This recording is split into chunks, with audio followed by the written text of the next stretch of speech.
Hello, and welcome to TP's Music Talk Podcast. My name is Ryan Ford. And I'm Nick Repplinger. And you can find us at our website, tpmusictalkpod.wordpress.com. And you can also find us at anchor.fm/TP Music Talk Podcast and other major podcasting platforms by searching for TP's Music Talk Podcast. You can find us on other social media as well, like Facebook, Instagram, TikTok, Tumblr, and others by searching for TP Music Talk Podcast or for TP Music Talk Pod on Twitter. Just look for our logo. And you can also email us at tpmusictalkpodcast@gmail.com. We also have shared playlists on Apple Music and Spotify that you can check out by searching TP's Music Talk Podcast as well. And don't forget to click the link in the description and leave us a voice message on Anchor. And feel free to leave us a message or a review anywhere you're listening. It really helps us out. And don't forget, donations are always appreciated. You can find a link to donate in the description of any of our episodes. No part of our show can be reproduced without permission or written consent. You've heard it a million times, but that's because it's worth it. I engrave stuff. Need something engraved? I engrave stuff. Need some gifts for holidays and birthdays that are actually cool and can be totally personalized to your liking? I engrave stuff. Check out their social medias. I see an Instagram giveaway very often, and they're actually legit. Connect by going to iengravestuff.com. Another thing they have is an engraving service. If you have a thermos or a bottle or a baseball glove or anything you can think of, all you have to do is get in touch with the awfully friendly people from iengravestuff.com, and one of their laser experts can get an estimate to you. It's super simple, and they work hard to make it easy to explore your engraving ideas. And if you go to iengravestuff.com and you're shopping, be sure to type in TP10 in all caps in the promo code box at checkout. That'll get you 10% off. Check out iEngraveStuff today.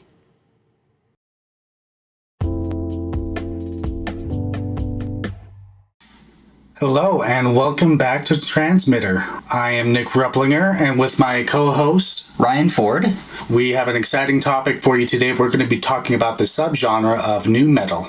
Yeah, I feel like it's appropriate after our last episode, which was on Linkin Park, because their album Hybrid Theory is probably one of the best known nu metal albums ever. Yeah, and so we're going to try and do our best. I wouldn't say that we are necessarily experts, but I did try to do some research and just find out more about the subgenre. Yeah, well, I guess we'll get into it. You want to start us off, Ryan? Yeah, sure thing. So, I was researching it too, and it was kind of funny because as I was researching it, it kind of became less of a subgenre to me as much as it was just like a stepping stone into other genres that we have today in rock. And it was funny to see what type of genres led into nu metal, because if you go back to like Run DMC, that was probably one of the first examples of kind of a rap rock style that led into nu metal. Or you have like alternative rock, you've got Faith No More, their song Epic, which was very almost hip hop oriented and rhythm oriented. So it was genres and artists like that with those type of styles that led into nu metal. And nu metal is known for its very heavy sound and a fusion of rock and rap. It can also be fused with other genres like alternative rock, funk, industrial, heavy metal. It really was just a meshing of all sorts of different things. Back in the 90s, genre mixing, I feel, was very popular at the time. Yeah, for sure. And definitely one thing that I found interesting that Ryan brought up, it had a lot of, I guess you could say, a lot of rap influences, which is something I never really thought about much, but when I look back on it, especially lots of nu metal songs that I love to listen to where they have the rhythmic lyrics and everything, which started with DMC's doing Walk This Way with Aerosmith. It's just more of it's still not necessarily rap, but it's not necessarily singing. It's just kind of that rhythm with the lyrics, and I think that was what really distinguished it and kind of made it, you with other artists, we're like, we can do all kinds of different things with this, and why we have other bands where they sound they're really heavy with the distortion and the guitarist, like Korn, or other artists where it doesn't necessarily sound like the same with heavy, but it's more focused on the vocals and the lyrics, like with Linkin Park. Yeah, and so that's why I say that I feel like it's almost less of a subgenre and more of like a stepping stone or part of the evolution that took rock and made it what it is today. And some people, there's a lot of people that really don't like nu metal, especially when it first came out, because people were experimenting with all of these different sounds and genres, and a lot of it was very hip-hop oriented, and there was that like 90s teen angst in the hip-hop world. And when you look back at some of the first nu metal music to come out, it's very angsty, and the lyrics a lot of times aren't very intelligent. Well thought out, it just aren't very intricate, and that goes for the beats and the riffs, and so a lot of people look at nu metal and they're like, wow, that was an era of music that is just terrible. Yeah, but then of course then you have to realize, why did it become so popular through the mid 90s and the 2000s? And one thing that I found out, or at least that I agree with some videos that I watched on YouTube about nu metal, is that how Rand talks about, they have that metal angsty feel, but then also that kind of like that urban hip hop rapish kind of feel. It was kind of like in the mix between those two, and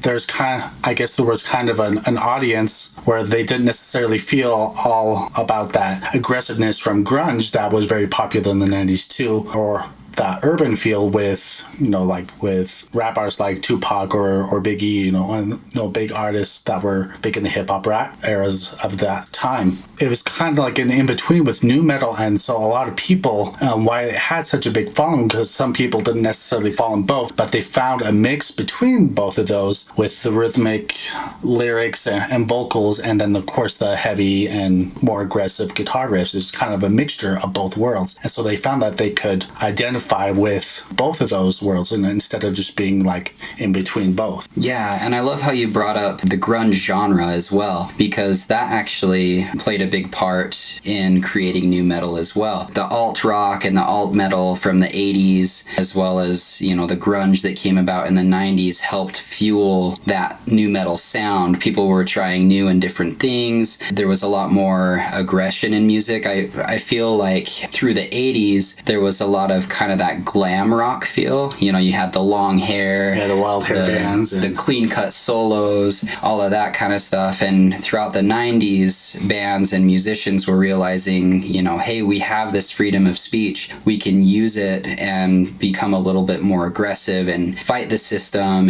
And so a lot of nu metal is also just super rebellious. All that kind of started to calm down after the first decade of the 2000s, I feel like. And now, rock music, pop, hip hop, it seems like it's a lot more... They're kind of leading into different pathways, because you wouldn't really compare hip hop and rap with popular progressive metal and post-grunge scenes that you hear a lot on the radio today. So, and one thing I found very interesting, I also looked at a lot of the comments of the videos as I was trying to do some research about what other people thought and about the history of nu metal, and I found a couple, some people they were actually kind of embarrassed to say that they listened to nu metal and that they followed that scene, and other people who are like, what, that stuff is still awesome and relevant today and influence a lot of modern artists today. Like here's one that says that this person, who I'll keep anonymous, they said nu metal suffers from a symptom I think a lot of subgenres suffer from: a handful of great bands with way too many garbage ones. And so that one kind of see, it's like, they think it's great, but then there was just according to them, way too many bands that came from this genre that weren't really all that great. And then there's this other person that said, nu metal, specifically Linkin Park, got me into harder genres, so I can never turn my back on it for that reason alone. And so there in my opinion, that person is kind of defending, hey, this is still great music. I loved it and I'll never ever forget it because it was important to me at that time and it's still important to me today. Yeah, and I think that's another reason that we're talking about this today. Like, honestly, this is probably one of the hardest subjects to talk about, especially first thing when you're just 2-3 episodes into your podcast. But it was so influential in, taking the past and creating something for the future of rock that I think it's very important for us to talk about. And it was so, what's the word I'm looking for? Controversial. That's the word. A lot of people loved it. A lot of people hated it. In my opinion, if a band created a new metal sound and did it the right way, it could be something that was very, very powerful. Yeah, and I definitely agree with that because there are so many bands from that genre where they were just not ready for it and they were in a league of all their own. Like, I think the biggest example of that would be Korn. A lot of people were like, oh yeah, Korn, that band from the 90s, although I think they're still making music today.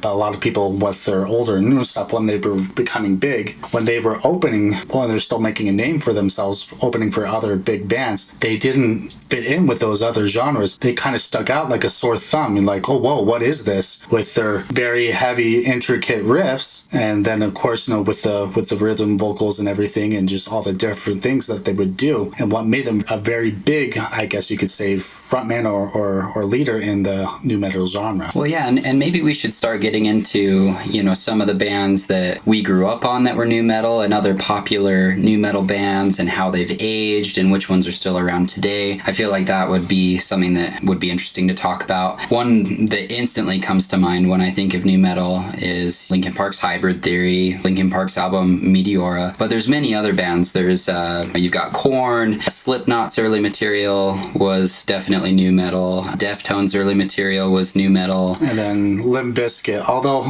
Limp Bizkit, I've come to understand that a lot of the big leaders of new metal, because Limp Bizkit was heavily influenced by the new metal scene, and some of the artists, I guess they went on to say like, I'm sorry that I influenced that kind of music. Yeah. Which I was like, oh, whoa, because I know lots of people who love Limp Bizkit. I never thought about them as to be something necessarily to be embarrassed about, but I guess there are a lot of new metal artists who say that they're sorry about that. Yeah, and it's funny because Limp Bizkit does get a pretty bad rep for a lot of reasons, and we'll eventually do an episode on them and we'll get into that. But yeah, like System of a Down is another band as well, and I feel like they really took the new metal genre and spun it into something that was very off the wall and different, but still worked really well. I mean, their music is still popular today. I think it's even still on the top charts. I mean, people listen to it all the time. Yeah, and definitely System of a Down are what some people say the pinnacle, very top of the new metal scene, and because they were just so, I guess they were just very different, and it's something that a lot of people still listen to today. Their most iconic song, I would say, would be Chop Suey, and which we'll actually be talking about in a later podcast, but I just want to slightly mention it because every time I've ever heard that song, everybody just like starts singing along with that, with the wake up, and everybody just knows it, and then not everybody necessarily understands what the lead singer is saying there, but as soon as they start getting into the chorus, which is very legato and smooth and very flowing and very beautiful vocals,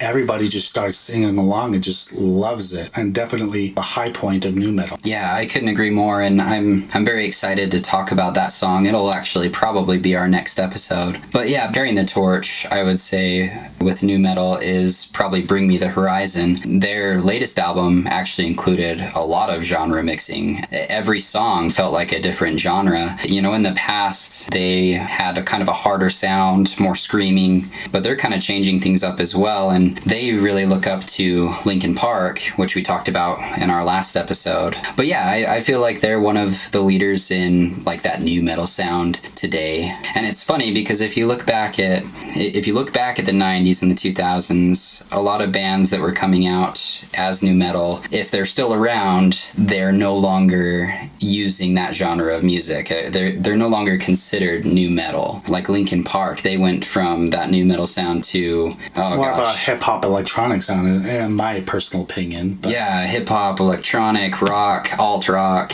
they still experimented with genres, but it was nothing like when they first started out. And some people really miss that, and some people don't. Yeah, and definitely Bring Me the Horizon. I mean, I haven't listened to a lot of their newer stuff, but my all-time favorite by Bring Me the Horizon is called Sleepwalking. And when you first listen to that song, it's kind of some kind of like a synth sound where it starts off, and then all of a sudden you just hear, bam, the heavy guitars, and they go into it, and you just hear these very rough, very high-end vocals that are just very strong. They're very powerful. And then, and of course they have some heavy screaming, and it kind of just mixes all in of everything that is nu metal. They had that different sound, like kind of electronic sound, and then they bring in with the heavy guitar riffs and then the heavy screaming and the vocals, and specifically just with that song Sleepwalking, it's also with the lyrics they're very obscure, but they're very deep too, which is something I think they really hit on the nail with, still with being true to the nu metal sound, because a lot of those bands that people say, oh yeah, I'm kind of embarrassed of nu metal, there was a lot of bands that were, I guess you could say that just they didn't really focus too much on lyrics, and so they don't really have much substance. But when you think of all the classic perfect parts of nu metal that people love, the lyrics are always very deep, and they're always something of substance. And I think that's one way that I personally think that Bring Me the Horizon really does keep nu metal still alive, and that they do it justice. I've noticed that too. A lot of the most popular nu metal songs that are still around and are listened to today, they have deep, meaningful lyrics, and they have more intricate riffs and beats. The simplistic stuff from the 90s and 2000s and all the bands that came up and then disappeared overnight, I think that the main thing that they suffered from was just lack of complexity. And sorry, I'm kind of going off on a tangent here, but another thing is, you had bands like Nine Inch Nails and Rage Against the Machine that were not necessarily considered nu metal, but you had definitely still had elements of it. Oh yeah, absolutely, and they helped influence it. Like Nine Inch Nails, Trent Reznor, he was more industrial rock, but he still had those synthy beats. Some of his early albums sounded almost akin to Depeche Mode. Yeah, and he kind of evolved over time. He had like a metal album, he had an album that was a little more pop sounding, but he kind of played around with the genres too, and in a more complex way, and I think that's why he's one of the more renowned artists today that came up from, the 80s, 90s into the 2000s.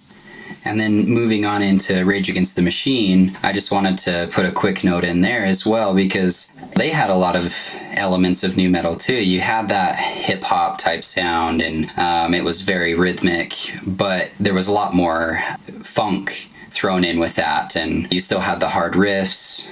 You had Tom Morello on the guitar that would play around with the kill switch and make things sound like they were almost synthy or had a beat or behind kind of it. like a DJ board or something. Yeah, like the disc scratching almost. So there was a lot of elements there, and there was so many bands like that weren't necessarily nu metal, but still played around with that type of genre in a way. Another thing to note about nu metal is, and we were talking about it a little bit before, that it was a lot heavier than a lot of other music. And when you look at the way music is today, that heavy sound is kind of going away when it comes to rock and pop.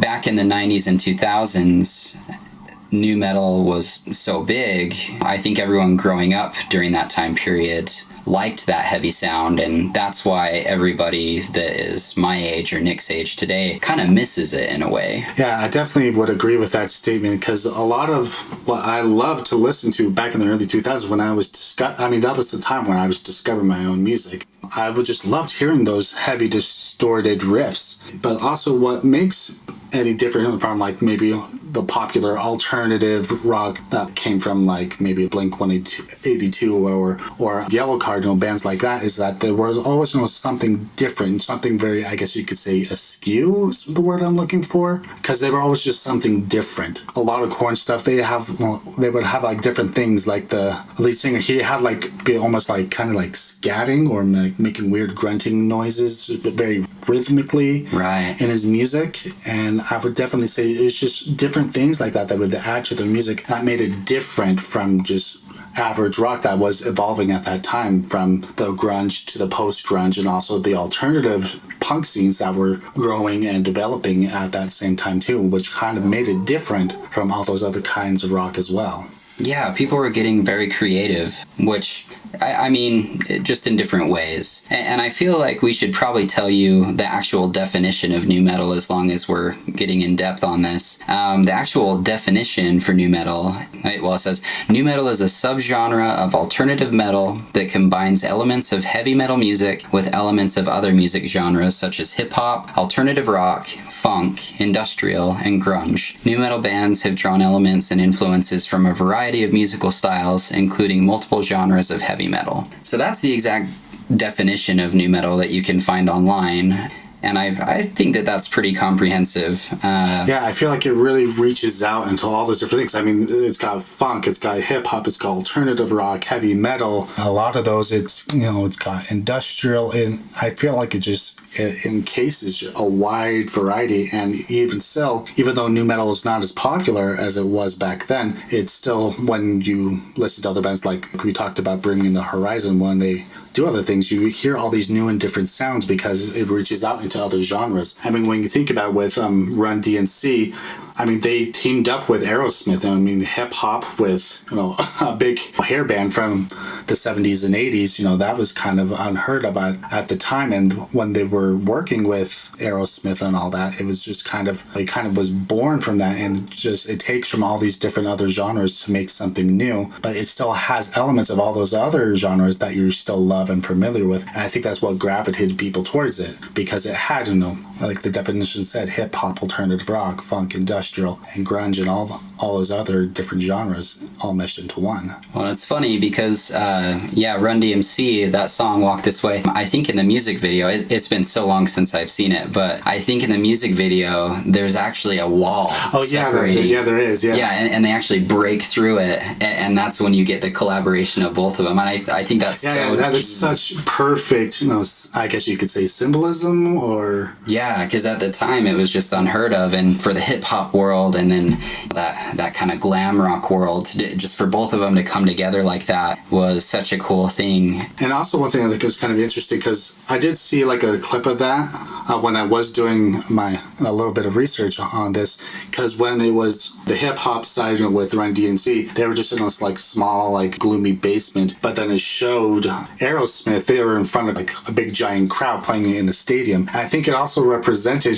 just where the influence of hip hop and how relatively new it was at the time, because rock, it all started with back with the British invasion in the 60s, then leading into the 70s and the 80s with all the different bands that came out.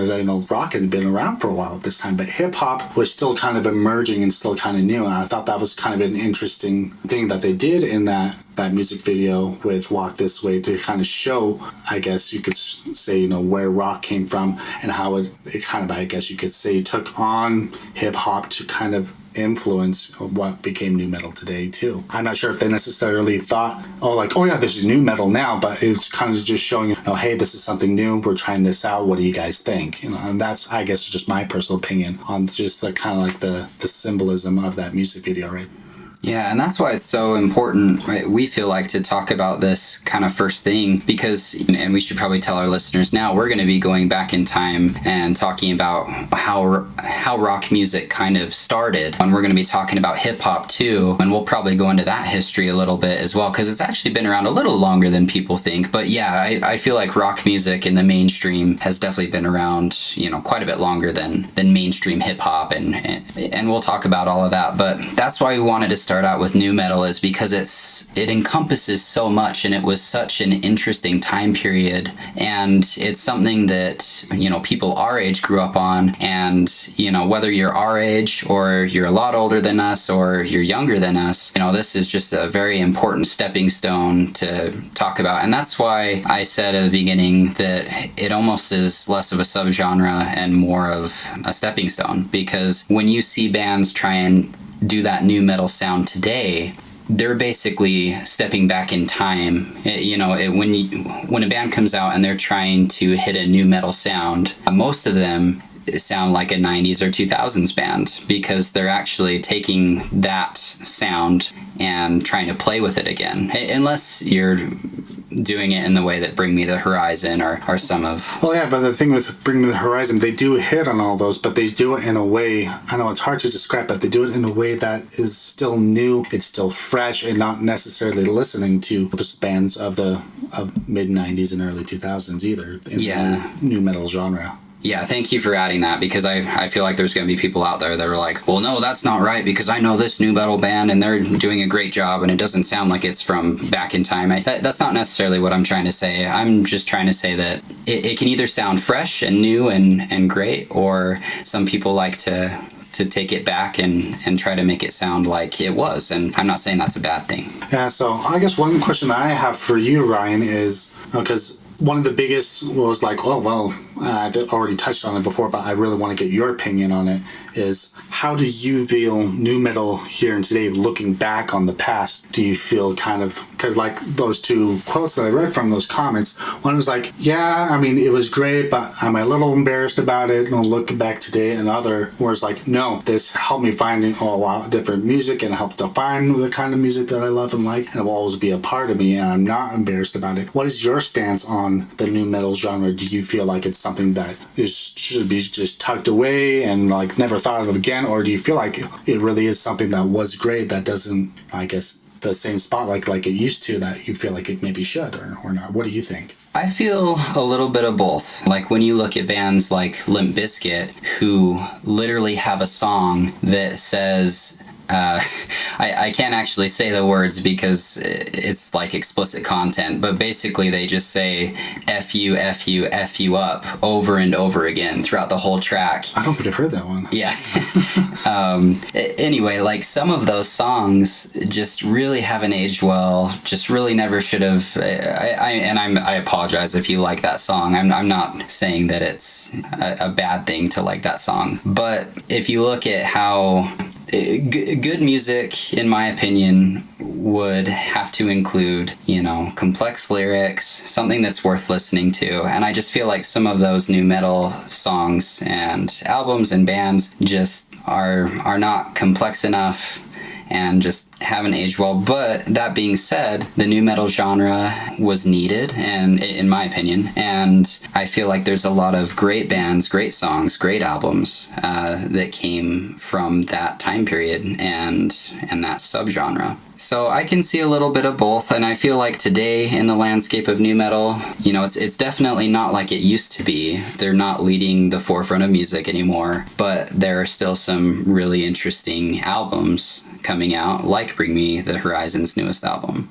Yeah, I definitely would agree with that, because I'm the same as you. Lyrics are important to me, but also heavy guitarists are important to me as a guitar player. I love hearing that distortion and also just the complexity, but also just, hearing the melody or the rhythm of the lyrics and things like that. And also a lot of people are like, no, new metal is something that we should just forget, but I disagree with that, because a lot of that music, it was really great, it was really good, and that's why it's influenced a lot of bands that we listen to today. But there's also a lot of stuff, it's like, like maybe necessarily like that Limp Bizkit song where it just says F you a lot. It's like, I wouldn't choose to listen to that song personally, because it just sounds like they're just trying to say the F word just because they can.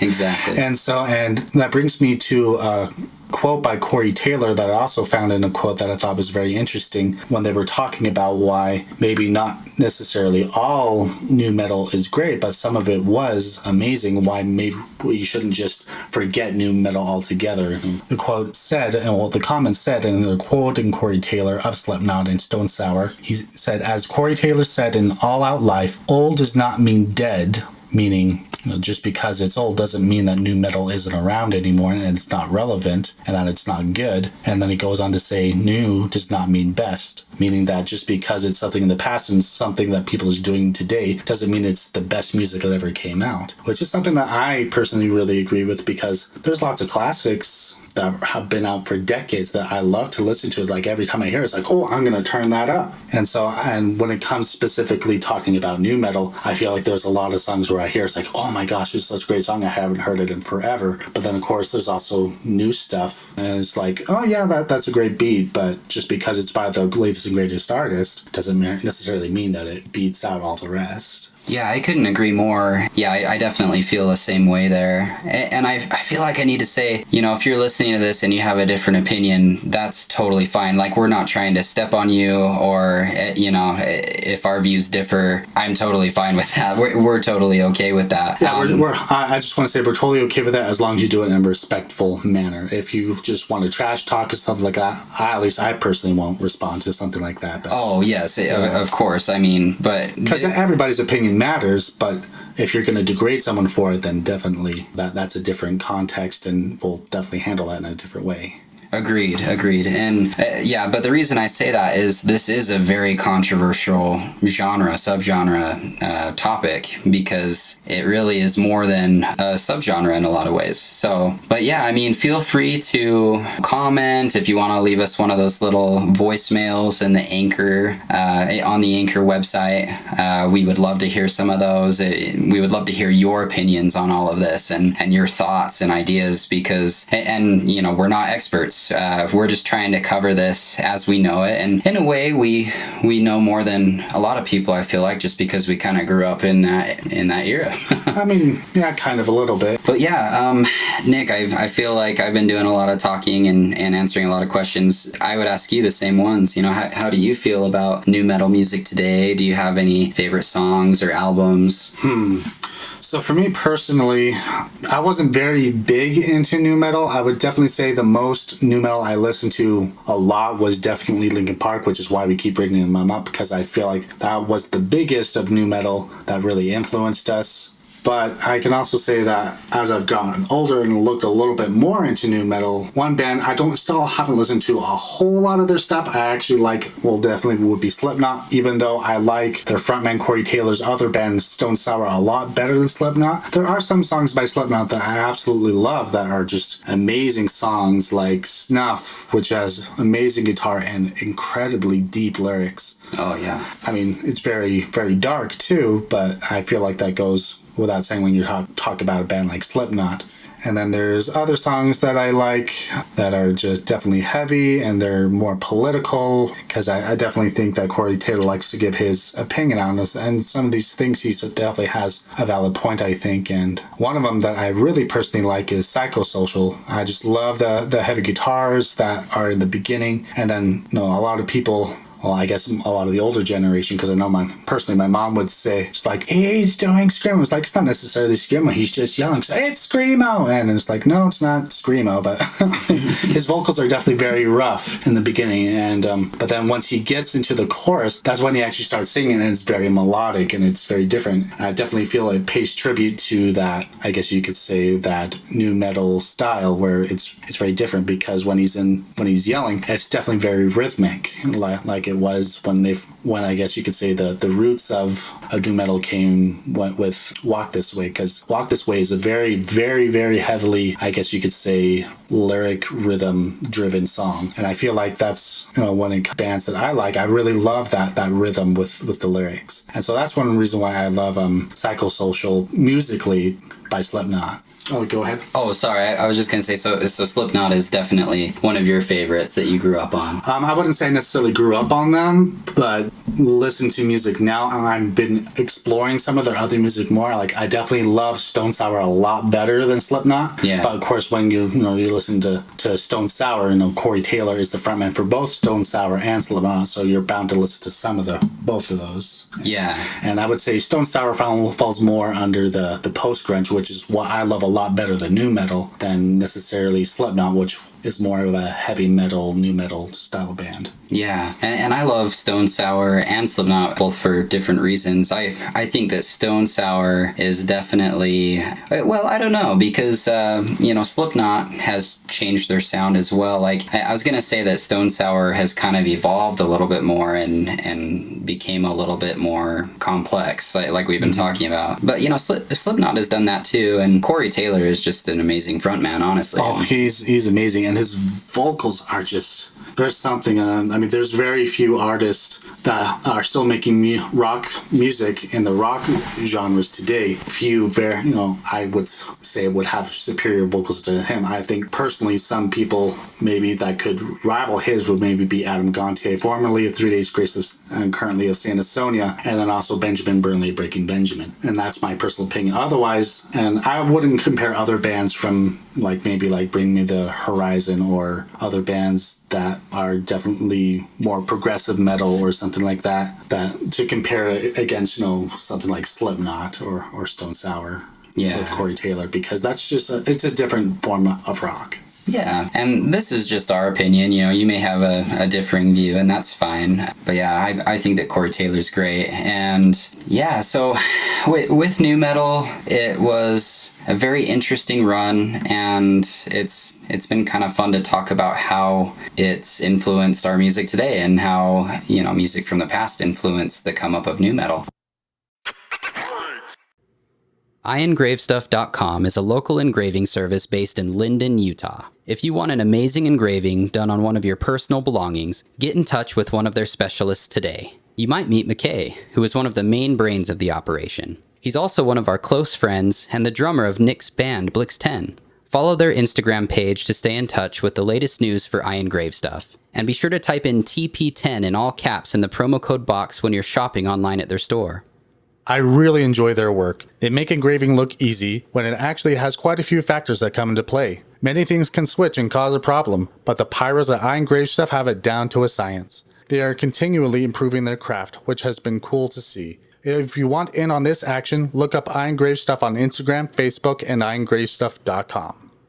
Yep, that's the letter I, and then engrave, and then stuff. iEngraveStuff.com.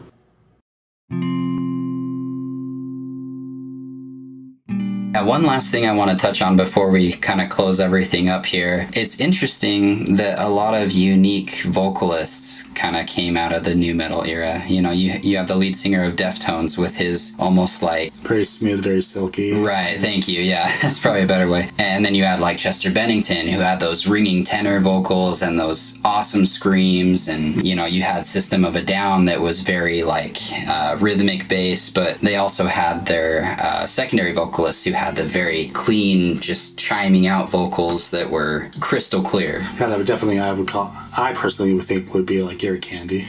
Right, Ear Candy, yeah. And when you look back at those bands that kind of mixed genres, you find some very unique voices and some very unique talent. I just feel like I needed to throw that in there, and because I feel like that's kind of part of the nu metal scene as well. Oh yeah, and of course with any band, I'm playing a band, your vocalist will influence heavily how you're going to sound in basically if you're going to have a good following or not, because every one of the instrumentalists could be phenomenal prodigies, but if your vocalist isn't good, people aren't going to listen to your music. It influences greatly whether you're going to rise or whether you're going to fall, and being able to hit the high notes, of course, and then also being able to have different rhythms and things like that level, whether it's you're great at being more staccato or legato, being able to be more harsh or to be more soft, and whether...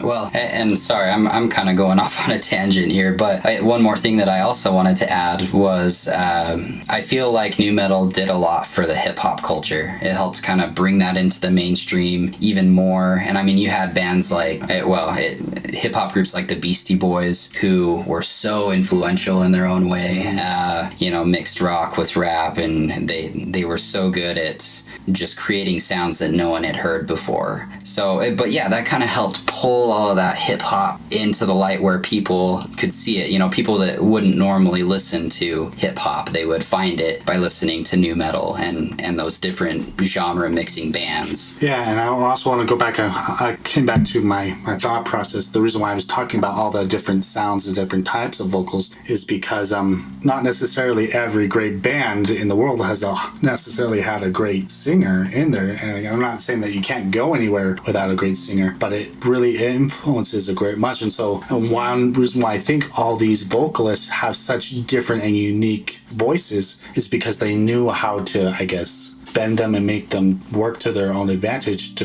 create new different sounds and things. It's kind of like almost like an instrument rather than just a singing voice, because, you know, there's lots of other bands from the 60s and the 70s where some of the greatest, you know, musicians of those eras, they weren't vocalists, no virtuosos. Like if you think about the Beatles, you know, they had decent singing voices, but they weren't like Mariah Carey or something like that, or Chester Bennington, that had amazing ranges and things like that. And then of course, you know, from the 70s you have like Tom Petty. A lot of people, they love him, you know. I love him. I wouldn't say that he had the voice of an angel necessarily. And also going with other artists of that era like Bob Dylan. Bob Dylan definitely does not have a good singing voice. I even saw him live in concert, and boy was his voice trashed.